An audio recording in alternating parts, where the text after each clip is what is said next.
So can you check? Hand on my phone. Caitlin Clark's championship ambition threatened after Boston Celtics coach hands WNBA rival advantage.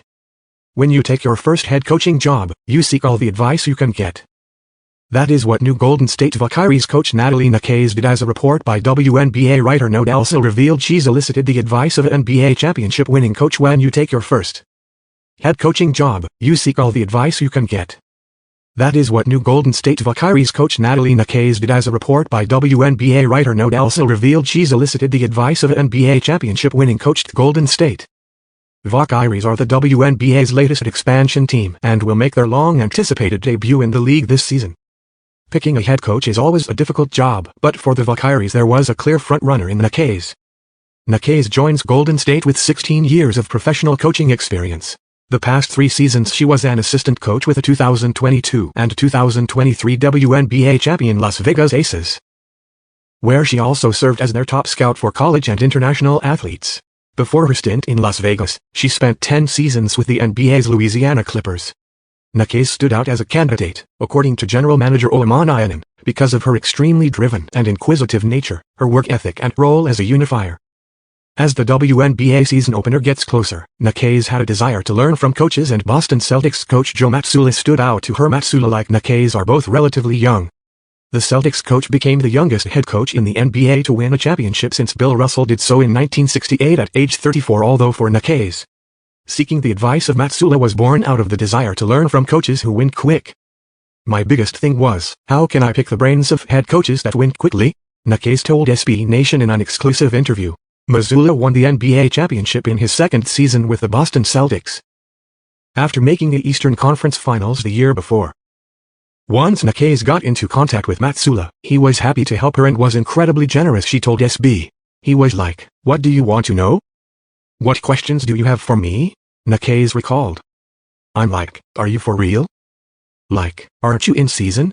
And he was like, "I got time. Like, this is me, this is who I am, and take it however you want," Esquire said. And I think it's kind of his mentality, right? Like, win or die. Mazzulla's decision to help Esquire was an easy one. "One of the things that I like to give back to coaching is really being there for young coaches who are getting a great opportunity, who haven't done it before," Mazzulla told SB Nation.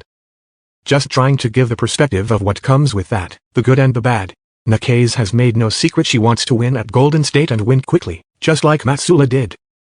Although, the WNBA is full of contenders, no least Caitlin Clark's Indiana Fever, who have revamped their roster and are ready to compete this year. National player pulls the trigger on 11 WNBA teams as Caitlin Clark's Indiana cements its free agency triumph.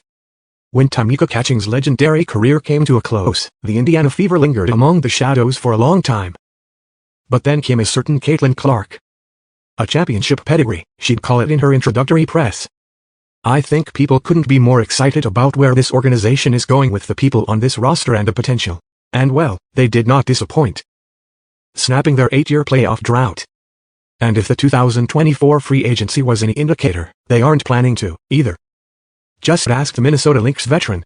In her interview with NBC Sports, Courtney Williams said, "I am like, dang, okay, DB going to Indy.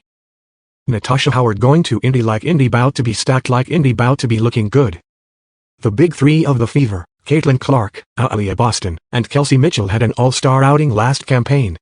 And the backcourt duo delivered a combined average of 51.3 points a few games into the post-Olympic break season.